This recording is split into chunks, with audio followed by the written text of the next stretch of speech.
Welcome to the third in our sessions of Meet the Apprentices, the lockdown editions.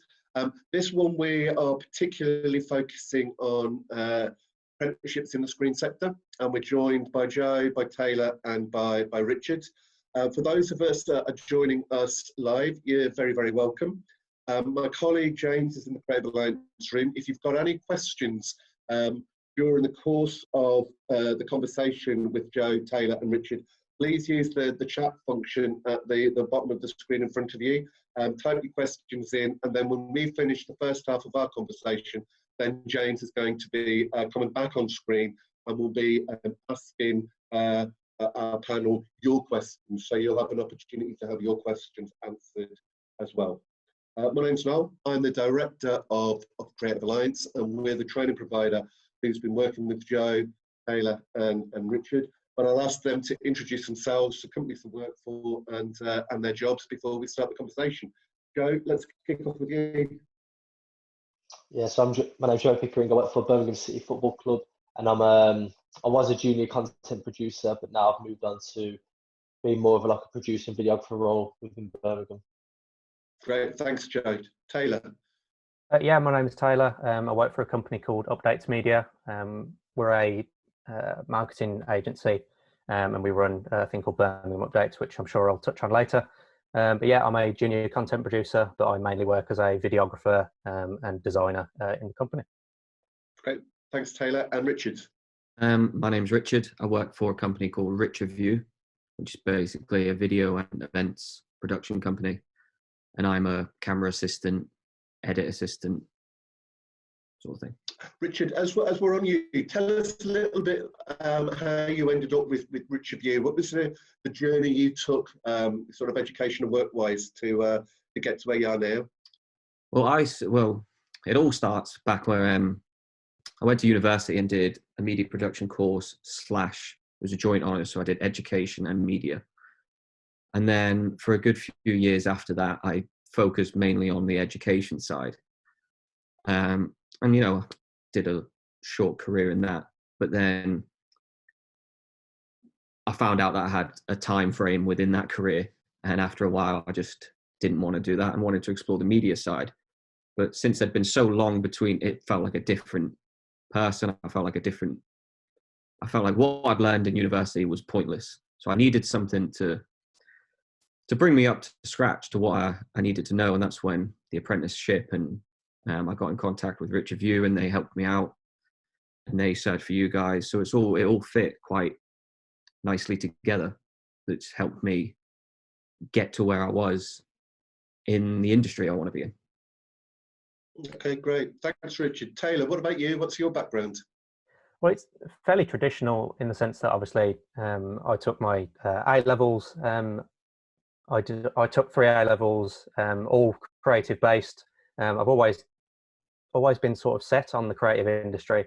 But throughout high school, I'd always thought that university just wasn't right for me. I've always been told that, especially in industries like this, it's more important to just go out and do it. And throughout my whole life, that's sort of been the mindset that I've been trying to do. So when I researched apprenticeships and the whole idea of getting paid whilst I learn in an industry that I've always wanted to be in, then I thought that it's the perfect route. So when I finally found this, and it was a no-brainer really. I'd rather be in the industry right now, talking with people who are pros in the industry, getting all these crazy opportunities while I'm 18 and first year out of school. It's absolutely amazing. Okay, excellent. Thanks, Taylor. And Joel, what was your journey? Yeah, so mainly the same as Taylor's. I came out of school. I've always been into photography and videography. I shot for all my friends' brands and stuff, so I was always in that world really. But coming out of college, I did 3 A-levels. I did history, PE, and media. And I was set on going to university. I was going to go to Bournemouth Arts University to do a film degree. But then it was either pick this this degree that I could go to Bournemouth for, or I was looking at other options, and then Creative Alliance come along. And I applied for a job before. I can't remember the company I applied for, but then I sadly didn't get it, or luckily didn't get it, if you look at it that way. But then this other one came about, a junior content producer at Birmingham City Football Club. I thought, I support the Blues as well. I thought, I'll go for it, but it's going to be a slim chance. Every man in his bag will be going for this. So I went for it, and luckily, yeah, it all just went from there. I got through, did all the interviews, and yeah, like Taylor said, I don't regret going to university. This was 100% the right move for me, and I'm so glad I didn't go. Really, not knocking universities, but just for me personally, I'm so glad I went down the apprenticeship route. And I think this is partly why we're doing these series of sessions. It's not saying that one route is better than another. Different routes with different people, but it's important that people know that they have options, and that the options are available to you depending on what your preferred learning style is. Joe, let's pick up from you, because you'd gone for one apprenticeship, didn't get that, but got the one with Blues. Just talk us through a little bit about the application process, for people who maybe don't understand or have no experience of what an apprenticeship is. Talk us through how it might be different applying for an apprenticeship compared to, say, applying for a college course or a university course.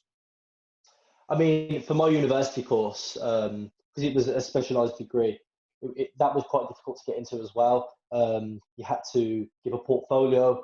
You had to go for these interviews, a bit like the apprenticeship, how I got the apprenticeship, but I got it through going through interviews, and then I had to create a video for the Blues, and then yeah, it kind of just went through there.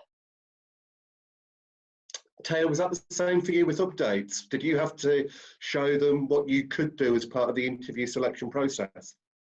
Yeah, so obviously throughout my whole A-level career, because I took art and design, film studies and performing arts, so I'd got used to building up portfolios and things like that. And there was a brief moment in time where I was considering, well, why don't I just start my own company? Now, I'm glad that I didn't go down that route, because I just don't have experience in that. But through that, I'd, like Joe was saying, I'd put together a portfolio of work that I have done, and just a showcase of skills that I've already got, and that I'd like to focus on improving. And I think, as opposed to other interviews, like getting into like higher education, I think it was very similar to job interviews. So I sat down after talking with Creative Alliance. Obviously, I'm sure we'll touch on that a bit later. I sat down with the guys at Updates, and just they asked me the traditional questions of why is this the route you want to go down? Let's see your work.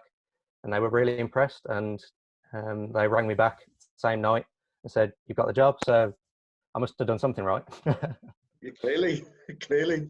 Now, Richard, it's different for you, because you approached the company first of all, and they approached us. So tell us a little bit about how you knew about them and how you got in contact with them.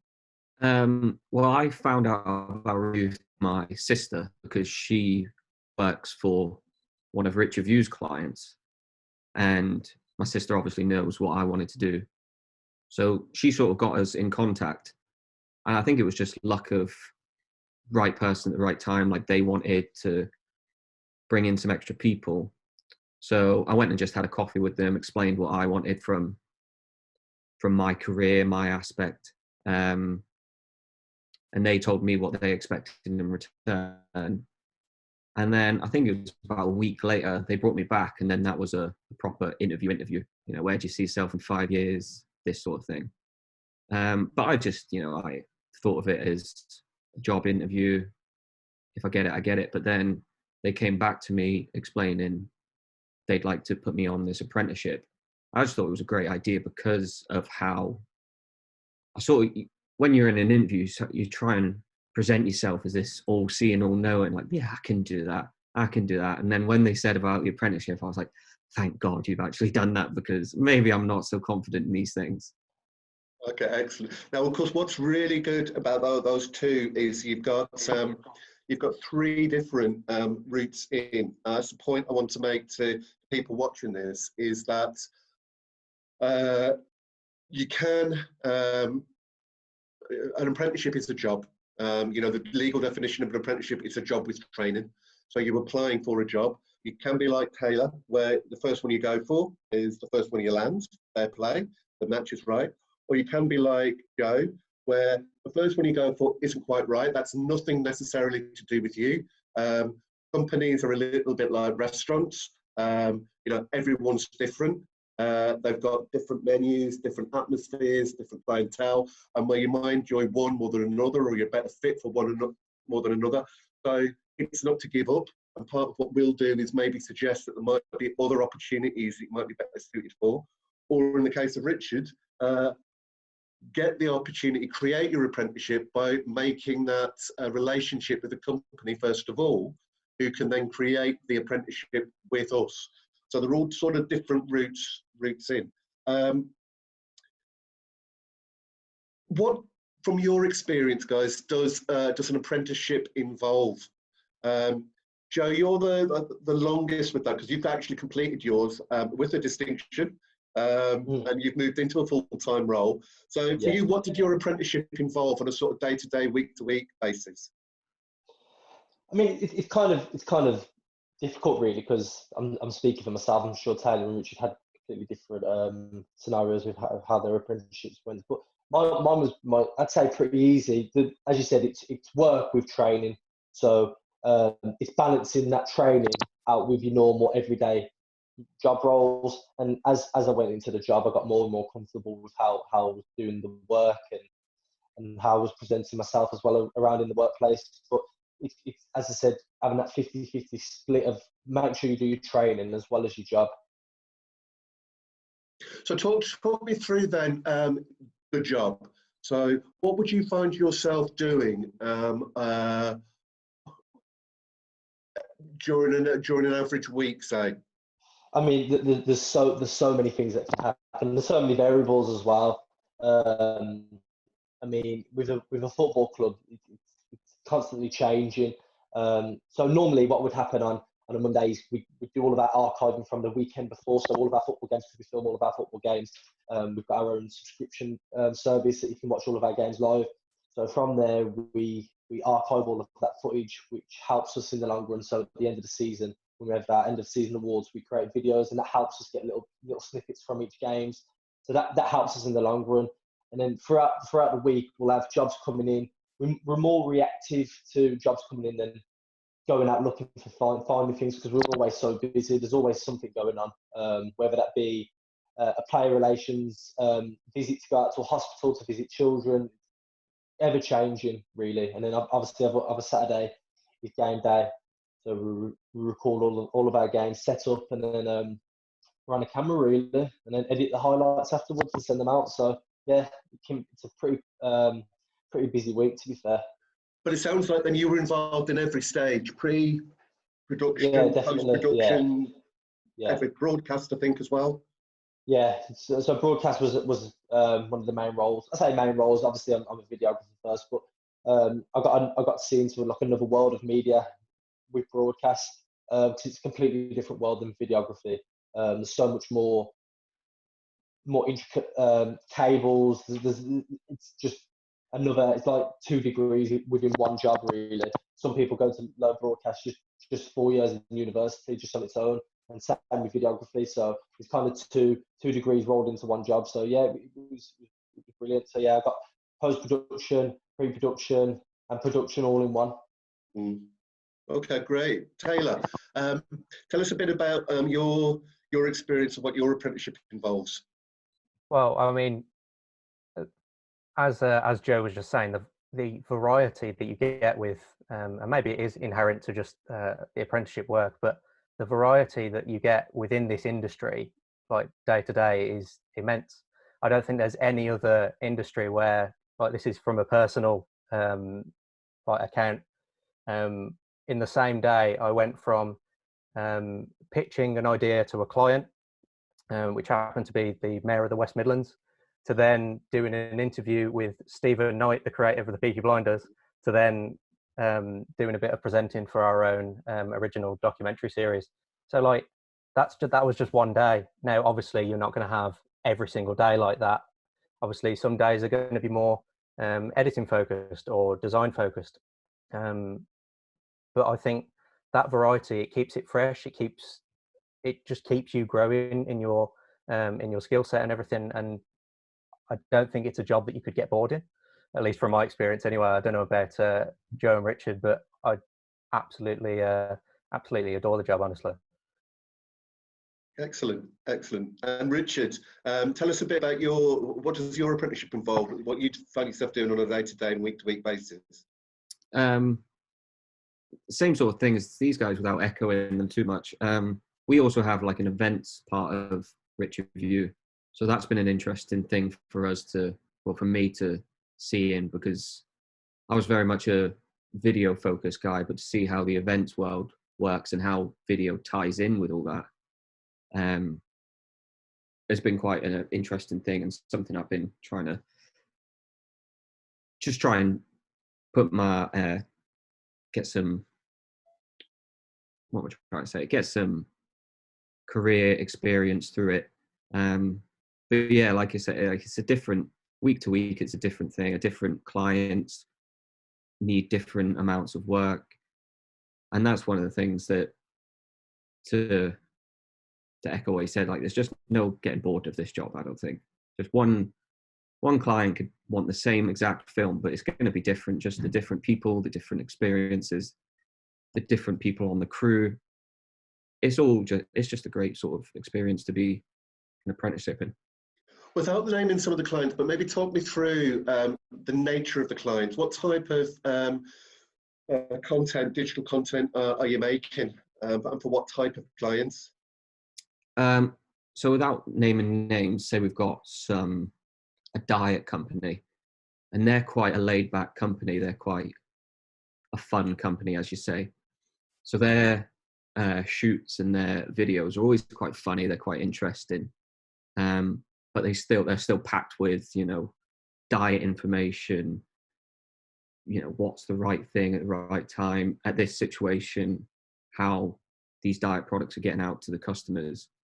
But then in the same vein, we've got a construction crew company, and they're also trying to get information out to their clients, but in a much more serious form, and less jokes, less, hey, let's have some fun, more, here's the facts. But at the end of the day, our job is sort of the same regardless. It's all about getting what the client wants, to getting the information the client wants to whoever they want it to be in video form.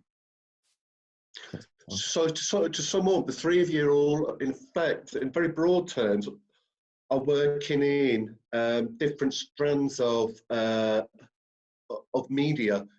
Richard more on the advertising commercial side, Joe more on that broadcast sports side, and Taylor more on that journalism news type, but a bit blurry, And I think this is, again, one of the points I want to get across, is that a lot of the time people think that the way into the screen industry is through a film production company, whereas actually you develop the skills as a creative through a lot of different routes. Well, tell me, Neil, what in your view is the difference between learning in the workplace and learning in a college or a university? Who wants to kick off on that? I can. Yeah, that's fine. Thank you, Taylor. So it's different in the sense that obviously you're there to work in the sense of you're trying to maintain a professional environment all the time. Obviously you're working with quite big clients sometimes, quite big names. So obviously you don't want to come across in a jokey way necessarily all the time. But I think in the same vein, a lot of people might assume that, because I'm in an office, I have to work like perfectly. I can't crack a joke or anything like that. But you can. It's actually more similar than you would think. because at the end of the day, the people that you spend your time with, like our office, we've only got 7 people, and everyone knows each other. Everyone gets along. We crack jokes, while also working in a professional environment. So don't think that just because you're leaving the school, you get to leave all the, for lack of a better word, the banter that you get inside in a college or something. You still get that, but obviously you've just got a lot more responsibility now, and you've just got to be a bit more mature in yourself and with your colleagues when you're working on a professional project. But no, I think when people actually do get in the situation, you realise that it's not actually too dissimilar. Okay, yeah, good, thank you. Joe, what's your experience of the difference between school, college and work-based learning? I mean, like Taylor said, it's not completely different. There's some aspects obviously that are going to be. I think it's a good transition from college into a professional working environment. As you said, you're still learning. So as Taylor said, if you do mess up, like, you are learning. That's the whole learning curve. That's the whole point you're there. Just like a college, you're learning what to do. So I don't think it's too dissimilar. But as Taylor said again, you're upholding a professional environment, and you're there to do a job. So, but yeah, you can still have. I mean, we've got 3 or 4 or 5 people in our office and in our sector that we just get along with fantastically, and it is like I don't want to say being in college, but you can have a joke and laugh with them. So yeah, it's a good transition. And Richard, you've had different experiences, having done a university degree. How would you say that the learning experience is different between the two? I'd say at university, you're expected to maintain your own learning. And while that's a viable way of learning for a lot of people, I think the apprenticeship also enforces that, but also in Richard View, I've got my manager, Rich, who's been in this industry for 15, 20 years. So it's nice to have that individual learning, but also to say, look, Rich, what does this mean? What is this? Whereas you could do that with your lecturers at university, but you're sharing that amongst 30 people in your class in however many classes that particular lecturer teaches. It wouldn't go unheard for you to email the lecturer on a Monday and get a 3-word answer by Friday. So it's good that not to get all poetic, but someone's taken you under their wing and given you all this learning to go alongside the creative alliance learning that you're sort of doing yourself. So you very much feel then that what you're getting is a very personalised learning experience. Yeah, that's tailored to what you need to know.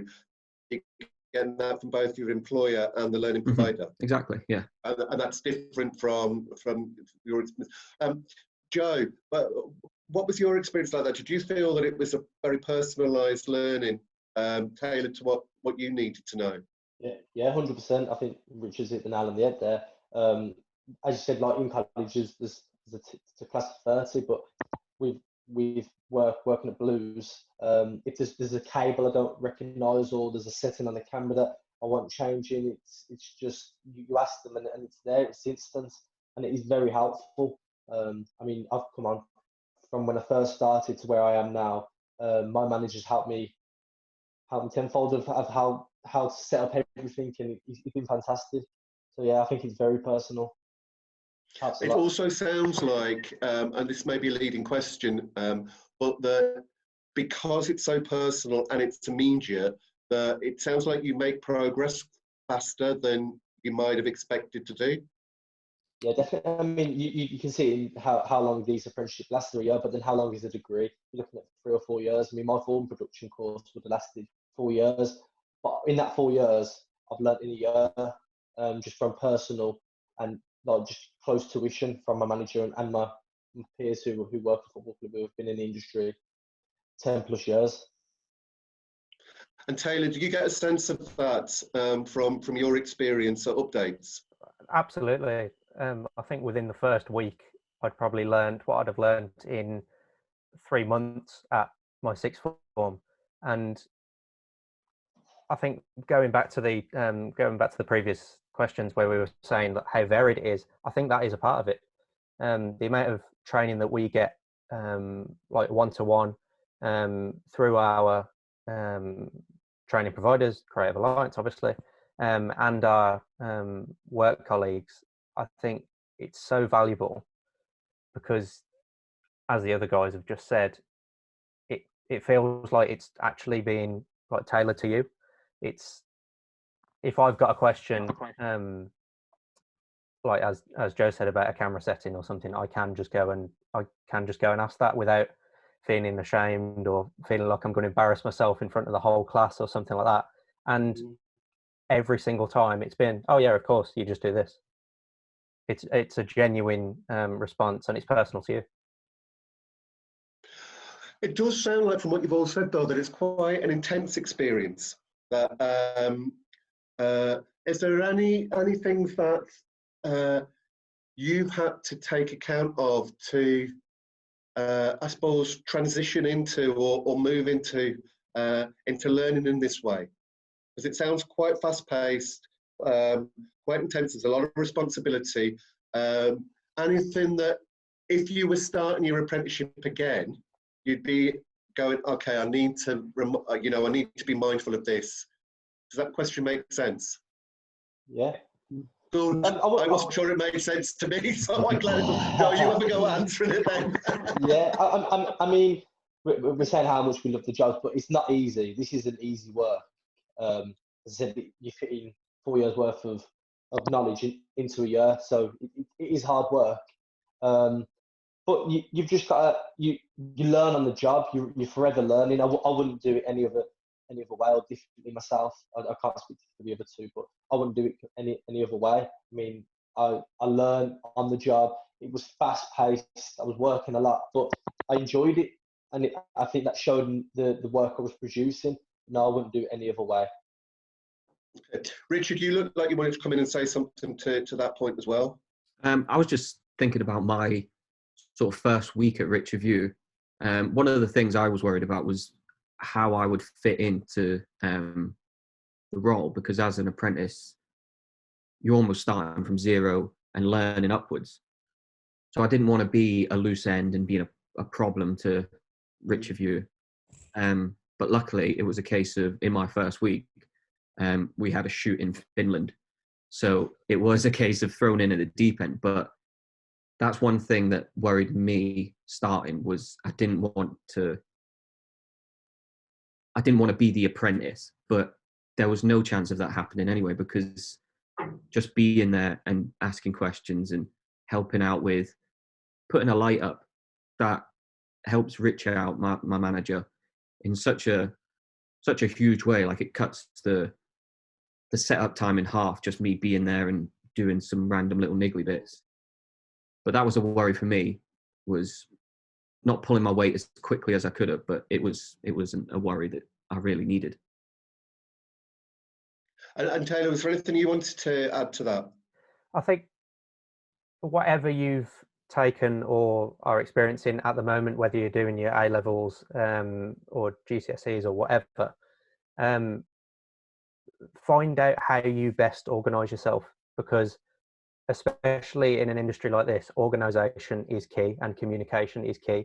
So if you can find a way that you best, your best workflow, so whether it is literally bullet points on a piece of paper, or whether you've got a whole spreadsheet on your laptop or whatever, I think find out how you best work and implement that as well as you possibly can, because it will help you to no end. Because on my first week, the amount of different jobs and tasks that were just coming our way, I had to find a way to organise everything before it started to get too much. And that is a possibility with any work. And it's just, before you actually go into that, just find out your best way of working, so you can implement that when you start. Because now that I've found a way to organise myself properly, then everything's so much easier. as Joe and Richard said, it's not a breeze. It's not a really easy, like laid back job. There are bits of it which are easier than others because you progress your skills. But when you find out how you can best complete a job in the most efficient way possible, then the whole burden's just completely halved. So that would be my my advice to anyone. Okay, thanks, Taylor. Tell the people listening in a little bit about what the role of a training provider is in an apprenticeship. So, in effect, what does Creative Alliance do? Joe, let's start with you this time. Yeah, I mean, it was every step of the way, really. Inviting me in for days to help me out with work, giving me calls, seeing how I'm getting on, making sure I'm being, as Rich said, I don't want to be the apprentice, but making sure I was looked after within the workplace. Yeah, they were there every step of the way. They were brilliant, really. Especially, because mine changed halfway through, but I didn't see any negatives with that. I mean, James towards the end was brilliant. He was fantastic. He helped me out a lot. So, and giving me opportunities. I mean, Creative Alliance have given me plenty of opportunities, inviting me to screen events, and they've been brilliant. Okay, thank you. Richard, what's your experience of what the role of a training provider is? I think just them being there as an external sort of source of help is invaluable, really, because say if I've had a few jobs in between, so I know how to sort of carry myself, but if I didn't, just having that person to say, look, I've not been given, say, I don't know where the first aid kit is, I don't know where the fire escapes are, just having, you should have been told this, you should have been told this, X, Y, and Z, this is what you need.